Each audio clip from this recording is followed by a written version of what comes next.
Now let us derive the relation between linear quantities and angular quantities. Let us start with the derivation or relation between first linear displacement and angular displacement. We know that linear displacement is denoted by s and angular displacement is denoted by theta. Means we are going to derive the relation between s and theta or delta s and delta theta. In order to derive the relation between linear displacement and angular displacement, let us consider the particle performing circular motion with radius r in anti-clockwise direction. Let us consider a particle is performing circular motion in a circle having radius r in anti-clockwise direction. Let us consider initially the particle is at point A. This particle moves from point A to point B in very small time interval delta t. What we have considered here, particle moves from point A to point B in small time interval delta t. This is the new position of the particle. Let the angle traced by radius vector is delta theta. Angle traced by radius vector is suppose delta theta, means angular displacement is delta theta. We know that OA is a radius vector. At the same time, OB is also a radius vector. Angle traced by radius vector in a given time is angular displacement. It is denoted by delta theta. Let us consider delta S as the linear displacement. What we have considered is, consider a particle performing circular motion in a circle with radius r in anti-clockwise direction. Let the particle moves from point A to point B in very small time interval delta t, and in that time interval angular displacement is delta theta and linear displacement is delta s. As the time interval which we have considered, time interval is very small. Time interval is very small. We have considered this time interval as delta t.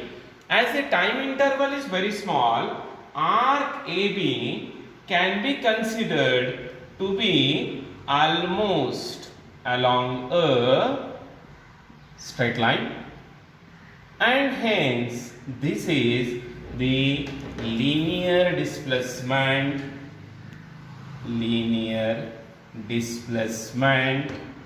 delta s. What we are doing, as the time interval for the particle to move from A to B is very small, we have considered that time interval as delta t. Arc AB can be considered to be almost along a straight line, that is we have linear displacement delta s. Now we know that the basic formula for angle is equal to arc length divided by radius. Now here we are going to write, instead of angle, angular displacement is equal to, instead of arc length, this arc length will be now linear displacement divided by radius, and therefore angular displacement is delta theta equal to linear displacement is delta s divided by r, and hence we get delta s is equal to r multiplied by delta theta. This is the relation between linear displacement and angular displacement. Therefore, linear displacement is equal to radius multiplied by angular displacement. We can also write this expression as S is equal to R multiplied by theta. S is linear displacement, R is radius, and theta is angular displacement. This is the relation between linear displacement and angular displacement. When we write this in vector form, then in vector form we have, in vector form the relation is vector delta S is equal to vector delta theta cross vector R. It is obvious that the relation delta S should be delta theta cross R. It should not be R cross delta theta, because when we change the order of vectors, then vector product will not remain same, the direction may change.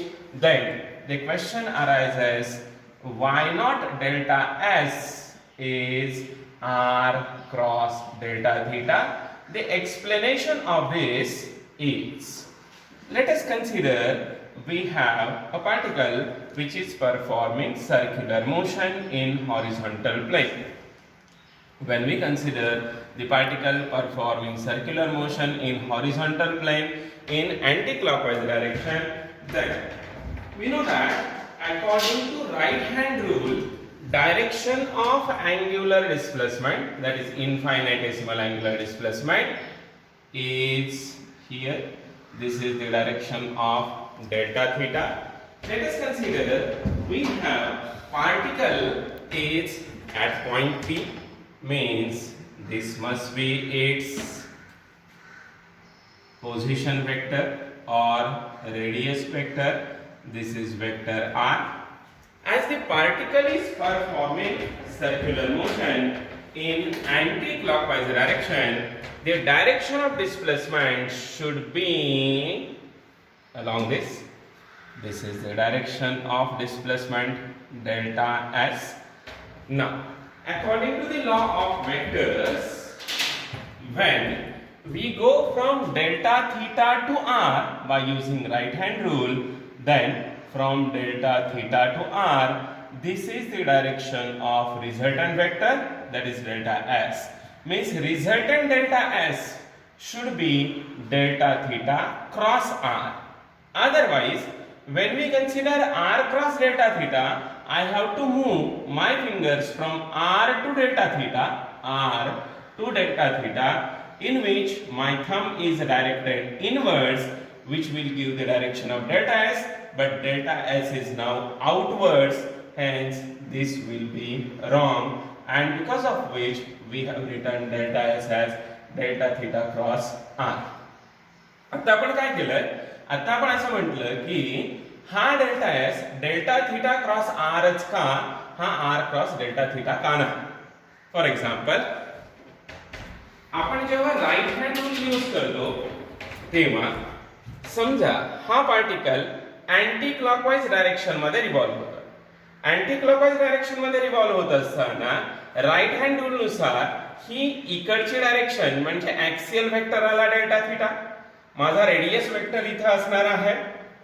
जेव्हा particle anti clockwise जाणार आहे, हा particle इथे आला की याला tangential displacement असेल, म्हणजे इथे डिस्प्लेसमेंट वेक्टर असेल, म्हणजे मी इकडून इकडे आलो, इथे डेल्टा थीटा आहे, इथे आर आहे, इकडून इकडे आलो की इकडची डायरेक्शन म्हणजे डिस्प्लेसमेंटची असेल, म्हणून आपल्याला हे लिहावं लागेल.